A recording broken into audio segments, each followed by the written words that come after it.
So, nasan ba tayo ngayon, Jervis? Saan ba tayo ngayon? Port Barton, Palawan. Nasa Port Barton, Palawan.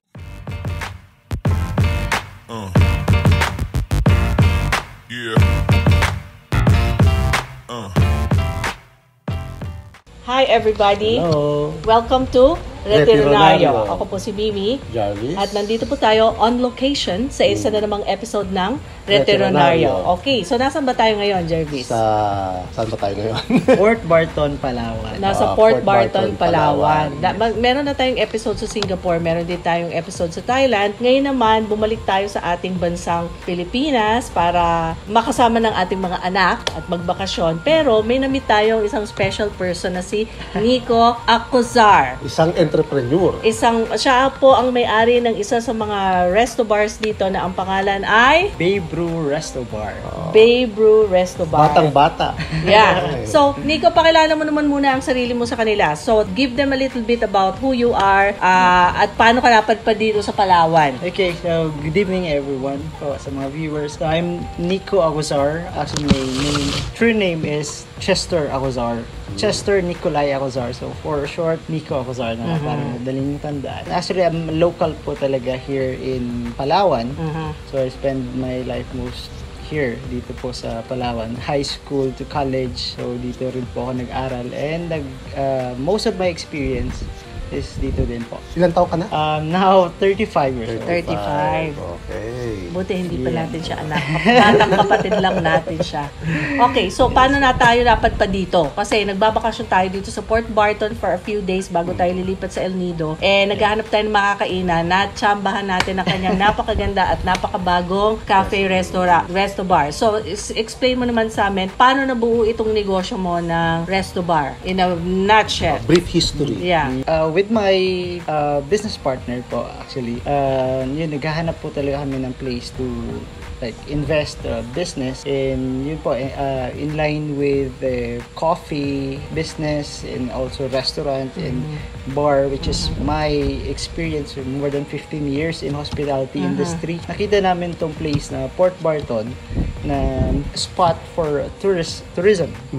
So medyo marami na ring pumupunta mga bisita, pero like sa El Nido na very touristic na, I mean, you will go there. Yeah, we will go there. So you'll expect a lot of tourists talaga. And medyo crowded na. Medyo mahirap na rin yung competition.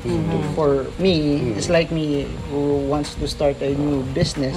So we find this place na medyo mas okay to start a business. Kailan ka nagsimula dito? I just opened my business 2 months ago. Wow! So, brand new. Wow. So, talagang yung enthusiasm mo, yung drive mo, yung passion, gusto mong i-announce at ipalaganap dito. Yes, so far, how is it naman for the 2 months na nandito ka sa iyong pwesto dito? Yun po. Medyo mahirap. Sabi nga ng mga kaibigan ko dito na meron ng mga negosyo, you need to magtyaga talaga.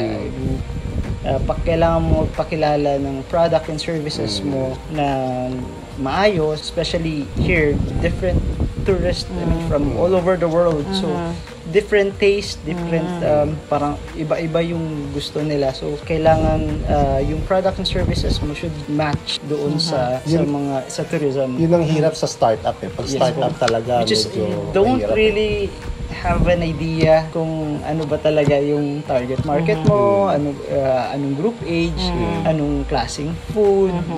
Pero sinabi mo kanina, isa sa reason bakit ka nandito kasi hindi pa sila masyadong competitive, no? Hindi pa Yes. sobrang daming, sobrang crowded. pa lang. So nakikita mo may positive and challenge yon kasi Yes, pagka hindi masyadong maraming tourist, syempre kalaban mo yung mga existing sa customer, di ba?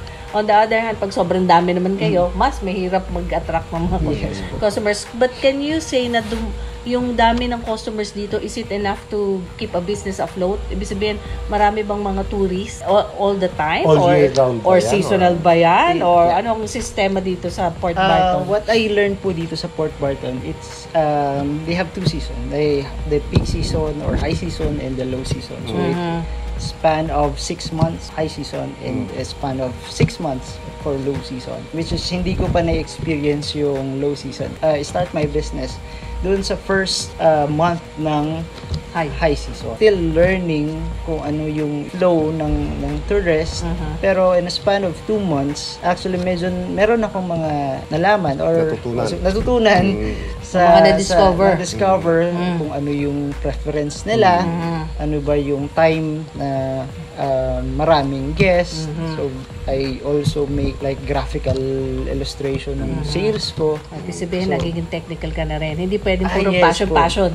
Kasi yun din naman na natutunan ko. I'm also a writer and I interviewed 5 Filipino women naman, na business women sa Melbourne. Ganyan din sila. Sabi nila, sa pagnenegosyo, halimbawa cook siya, hindi lang pwedeng magaling siya magluto. Kailangan marunong din siya sa ibang aspect ng business niya. Such as accounting, such as marketing. So I'm assuming parang gano'n na rin yung journey mo. Nag-aral ka na rin about marketing. So what do you think is the greatest challenge sa isang bagong business owner na katulad mo in terms of marketing your services? Hindi lang yung sa kakompetensya at saka hindi lang yung sa pag-alam ng kanilang likes, pero how do you promote? Meron ka bang website? Meron ka ba? Anong style mo? Word of Para, mouth lang. para malaman niya. Naka-tie up ka ba sa lahat ng mga hotel dito? Okay. For now po, I'm working out talaga po sa marketing strategies ko kasi ang naging problema ko po sa business ko ngayon is the staff, the employee. It's very hard to get employee or staff dito sa Port Barton. Kung kukuha ka naman sa other municipalities, they need accommodation. Dapat local talaga ang Yes staff po, mo. and medyo mahirap din yung competition for that kasi merong mga establishment dito na mas kayang magbayad ng mas malaki. Which is, na-experience ko, lumipat yung ibang staff ko kasi mas malaki yung offer sa kanila. So what happened is, ako mismo yung nagluluto, ako yung nag-serve, ako yung all around. Huwag ka mag-alala, ganun din kami sa podcast na to. All around din kami. Ganun talaga. And yun po, medyo nako-compromise yung time mo for marketing. Wow, correct. So, what happened now in the span of 2 months, which is, I'm very grateful and so, sobrang saya ko doon sa mga reviews ng mga naging previous customer ko na they give me 5. Most of them gave me 5-star doon sa dining experience nila with the food and services. Review sa Google yan or may website ka?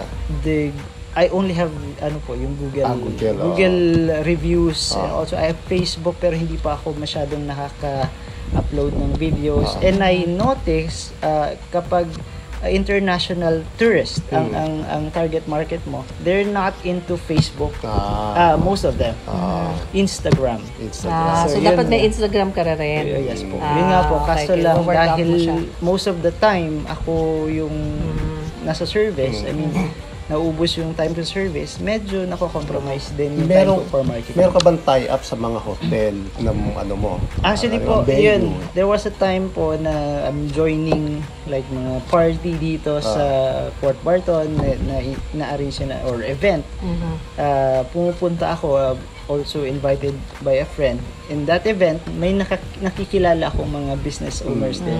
Which is, yun po, yun doon ako nagsisimula na makipag-tie up. Then telling me na, you can give your menu doon sa accommodation namin. Kasi most of the accommodation dito, wala silang restaurant. So which is good sa business ko. So they allow me na magbigay ng menu sa kanila. Okay. So I can deliver food just like what happened. Okay. So, maganda yun. At naisip ko kasi yung anak namin nasa, Bachelor of Science in Business, major in Marketing. So, tatanungin namin siya kung ano mga suggestion niya para ma-uplift pa tong business mo. Pero pag-usapan naman natin ikaw as a person. Isa ka ba sa maraming magkakapatid o isa ka lang bang anak? O kasi gusto namin i-zone in naman ikaw as a person, as an entrepreneur. Kasi natanong na natin basic things about the business. Meron ka bang mga kapatid na katulad mo na nasa negosyo o ikaw lang ang nagne-negosyo? Actually, I'm a product of 2 families. Wow, malaki ang pamilya mo. My mom and dad have their own families, yeah. And yan, isa akong anak, isa lang akong anak na, mag-isa lang. Wala akong kapatid. Solo. Pero I have siblings sa both sides. So, ikaw ba supportive nung maliit ka, driven ka ba? Gusto mo ba talaga magka-business nung maliit ka pa? O nangyari na lang yan ngayong medyo may edad ka na? Actually po, yung gusto ko talaga mangyari is to mag-work sana ako sa cruise ship. Pero yun nga, business partner offered me to open a business. So, I was thinking na parang mas magandang pag-aralan yung negosyo kasi it will, pang mas matagalan. So, anong arrangement yun? Ano yung kanya at ano yung sa'yo? Ano yung... Or financial and also yung dito sa pagmamanage. Pareho kayo, 50-50 talaga. Okay. Kasi ang iniisip ko, ang isa kong gusto itanong, ito bang restaurant business mo, is this the end for you? Ito na ba talaga yung gusto mong maging marami kang branches, marami Yes kang po, product, of course. or gagamitin mo lang to as a stepping stone for something else? For example, gusto mong, like Sharon Cuneta, idol ko si Sharon sa pag-aartista niya, nakabili siya ng maraming lupain, nakabili siya ng maraming property, nag-i-invest siya. So, yung pag-aartista niya, parang means lang niya yon to achieve something better or bigger. So, ikaw ba, ganun ka rin ba? Ginagamit mo lang to be something else? Or dito mo na nakikita yung sarili mo na go grow. Ito na talaga ang mundo mo. For me po, both. I'm doing this kasi I'm looking forward na magkaroon ng maraming bay brew throughout Palawan na as long as malapit sa dagat. That's why we called it bay and brew. So, dapat yan ang nag-wish mo. Okay. Yes.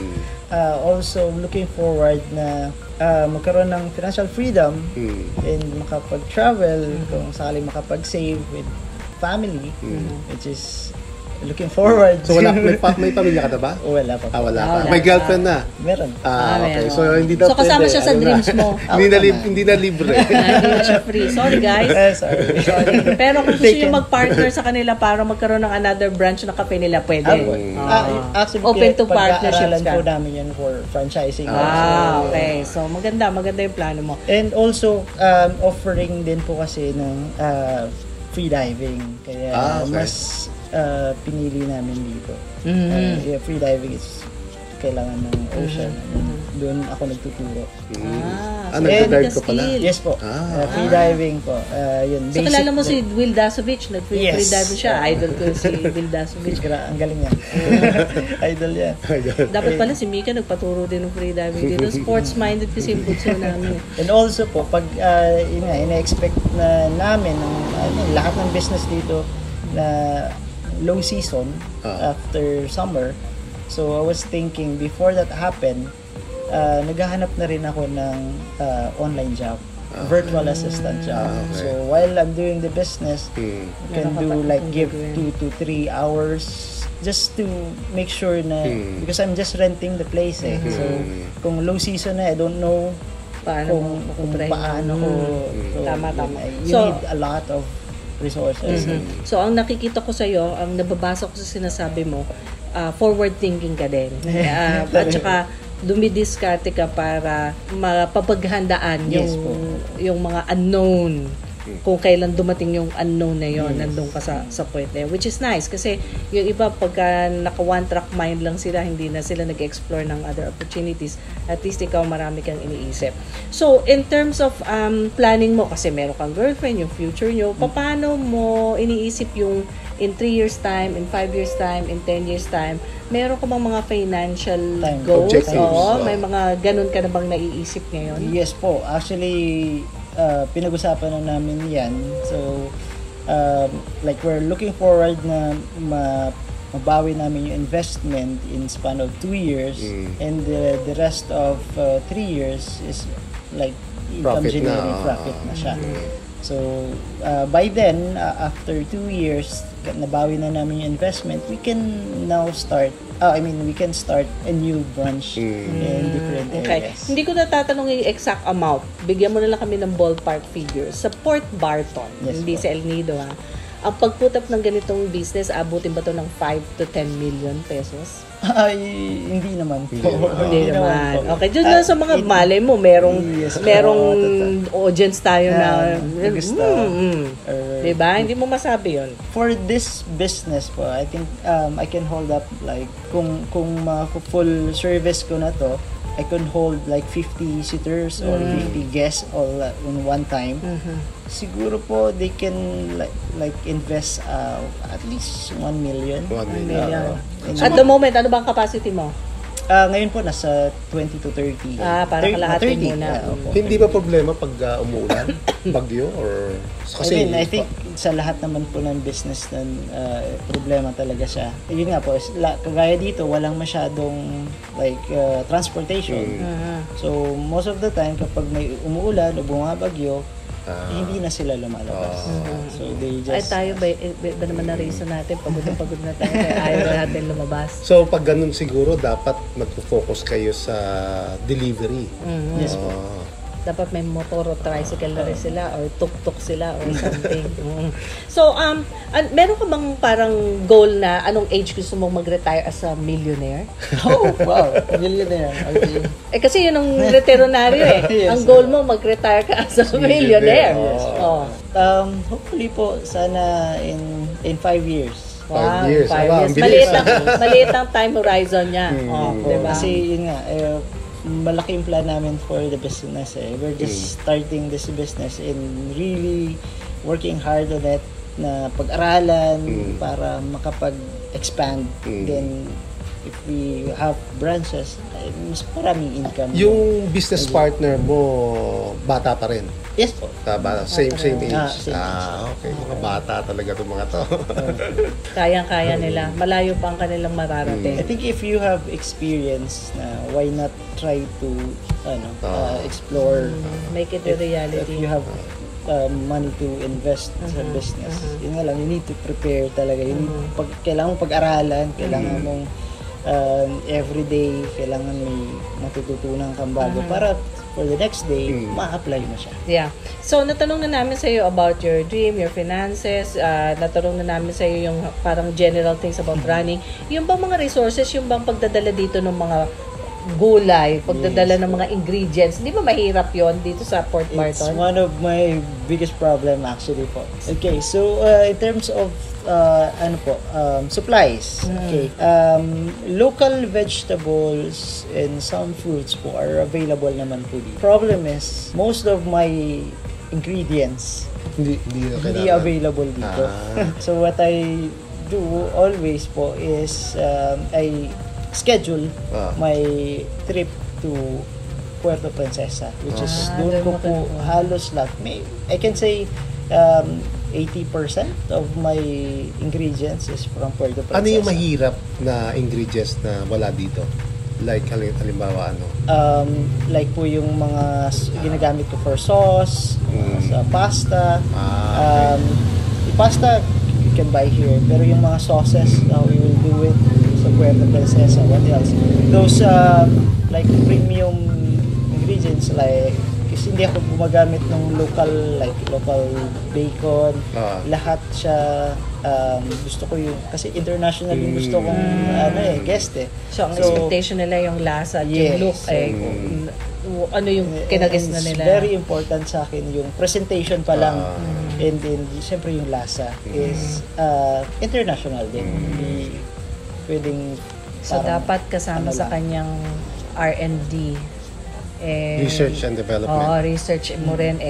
Titingnan mo yung mga sa ibang klaseng hotel o sa ibang klaseng restaurant o magta-travel ka para ma-taste mo talaga yung mga cuisine na yun. Very exciting, di ba?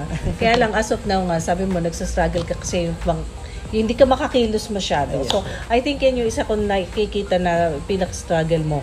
Meron ka pa bang ma-share na mga realistic na struggles dun sa iba na interested din sa ganitong klaseng business? Or challenges? Huwag naman natin sabing struggles. Challenges na lang. Kasi a challenge can be motivating din naman di ba?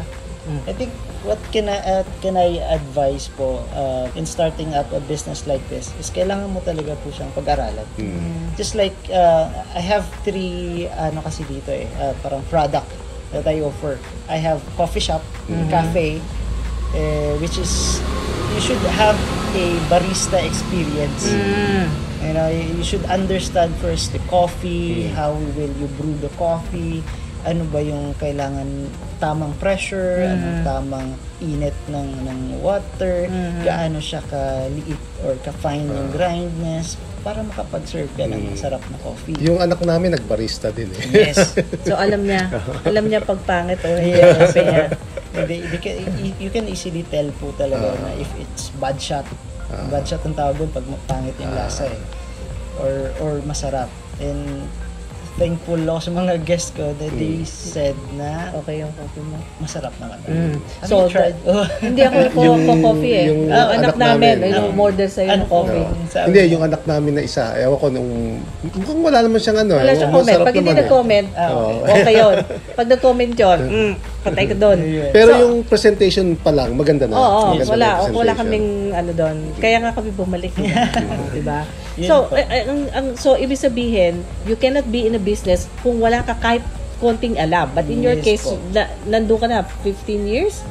Yeah, I think More than? 15 Oh. years. So dapat ganun din Since- sila. Pag magbi-business sila, yung alam nila, dapat yun ang palaganapin nila. Hindi pwede yung, I want to be in a restaurant business pero wala kang alam kahit ano. Baka malugi I ka. think yun po yung pagdating sa business you should be what you call this, yung hands-on. Especially doon sa pag-open mo pa lang. Kailangan makita mo agad yung ano bang quality ang gusto mong i-serve. Pucho-pucho lang ba yan o gusto mo ng high-end? Yeah. And also, yun nga sabi ko, I have cafe, I also have restaurant which is food naman. So yun, ingredients and also the presentation.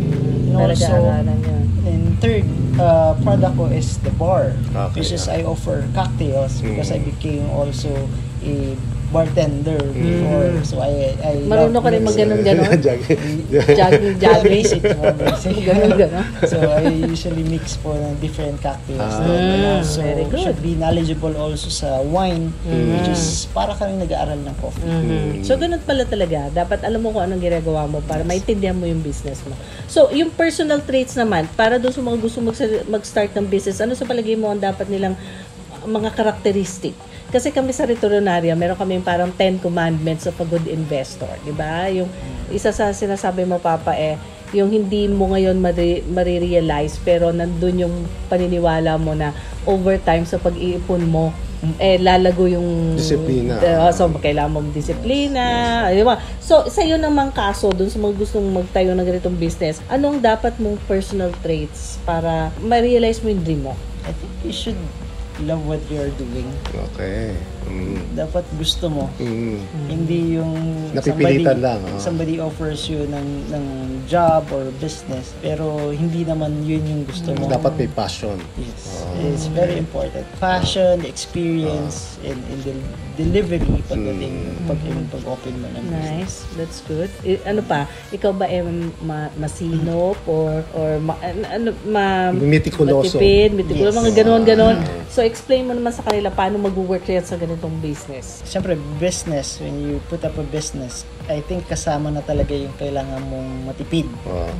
Especially in how you handle yung pagbili mo ng stocks and paano gagastusin yung naipon mo or yung benta mo. Kasi most of the time pag ganitong business, half of that depende sa costing mo. Mostly half ng price is expenses. Wala pa dun yung salary ng employee, wala pa yung kuryente, yung tubig, yung renta. So, medyo kailangan mo talagang magtipid at pag-aralan kung paano mo i-spend yung kinita mo within the day. Dapat less ang wastage mo dyan. Yes po. And yun po At yung nasabi niyo kanina. tipo bang delayed gratification ka muna? Sa business mo na lahat. Yes. Yeah? Opo. Okay. So, may additional question ka pa ba?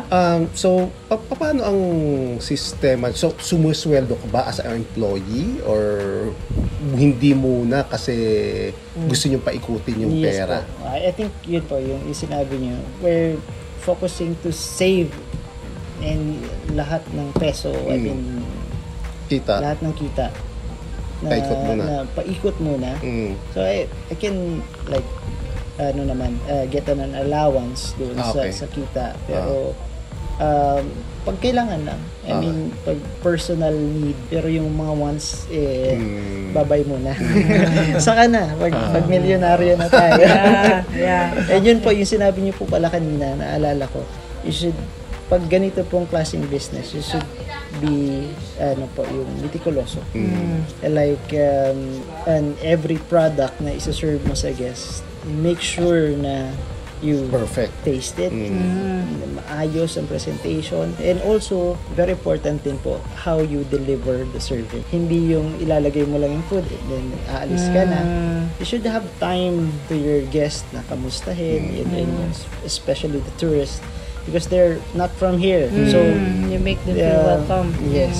That's very Correct kayo. important. Meron kang personal touches. Yes. Hindi katulad nung sa McDonald's pagka Ay, nila yung that's pagkain, fast food. bigay na lang ng gano'n. Wala nang care, wala nang love dun sa ginagawa nila. Yun din po mahirap kasi pag sa mga guests na nagmamadali, some of the guests like gusto nila serve agad.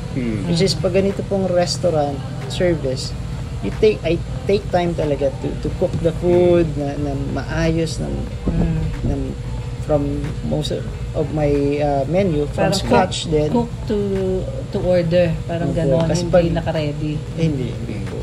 So tanong ka namin before kung ikaw ba ay nakakapag-save at nakakapag-invest. Sabi mo wala pa yata. Wala no? pa. Pero sa totoo lang, meron ka na nun. Kasi meron ka ng negosyo eh. So Yes. ito na yung investment Yes. mo. So yung savings mo, yun yung pinapaikot mo na pera. Yes. For now. For now. For now. oo. So meron ka ng investment. Huwag mo isiping wala ka Wala pa, investment. Kasi yung mga anak namin, bata pa yung mga yan, nagsa-stock investing na yun. Wow. At meron na rin silang, yung panganay namin, meron na rin siya sarili niyang Bayat lupa. Yung bunso, meron na rin siya sarili niyang lupa, patatayuan na ng bahay. So, bata pa yan, inaano na namin na kasi yung mga na-miss na namin, inaano na namin sa kanila para Tinuturo namin. makabawi kami yung wala kami. Yung hindi namin natutunan sa aming mga magulang, na natutunan namin habang kami ay lumalaki, pinapasa na namin kaagad sa kanila. Para katulad mo, malayo pa yung time horizon nila, makaipon na sila agad. So, meron pa ba tayong dagdag na tanong? Dahil baka pagod na ito ini-interview natin. So, pagka nakikita nyo na meron kayong mga naririnig na parang alon-alon, malapit po kami sa dagat. Kaya yon. Sa tabindaan lang. Sa tabindaan. So, pag may nakikita naman kayo na mga tunugan ng motorsiklo, yun ang mode of nila dito, transportation, tricycle. So, kung hindi po kami mag-go on location, hindi rin namin makikita kung ano ang available sa iba't ibang lugar and how people live in different places. So, we're pretty lucky na nandito tayo sa very, very quiet place, Port Barton. So, kung ayaw nyo ng gulo at gusto nyo peace and quiet, like we enjoyed our day-to-day, this is where you need to go. Pero sana wag din kayong dumugin din. Yes. Sana ma-preserve nyo yung katahimikan ng Port Barton para yung reputation niya as an alternative place to be, nandun pa rin. Kasi we hate dumating yung panahon na super commercialized na rin, no? Parang yung katahimikan ng mga tao dito nabulabog din. So, it's so quiet, sabi ng mga kids namin. So, make sure na pag sila ay pupunta dito sa Port Barton, make sure to visit Bay Brew. Yeah. Okay. At siya pa rin, si Nico pa rin ang magsaserve sa inyo. Yes po. At siyang babati sa inyo. Kaya Tagalog tayo, kailangan siguro natin subtitle para sa mga friends natin na hindi Pilipino. But anyway, we'll post his logo and we'll post his details para ikaw pwedeng ka maging contact person ng mga pupunta sa Port Barton, I can arrange diba? your tours and also your activities dito sa Port Barton. At siya ay pwede rin mag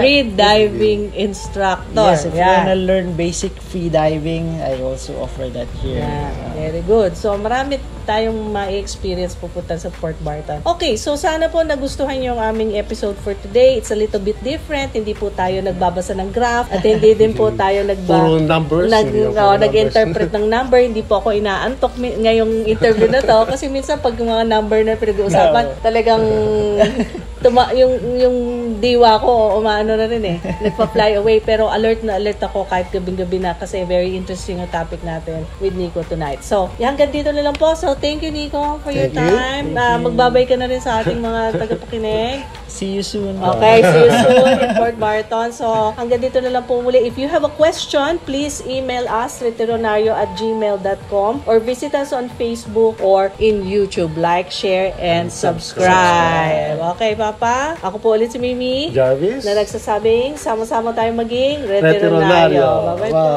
Bye. Bye-bye. Yeah.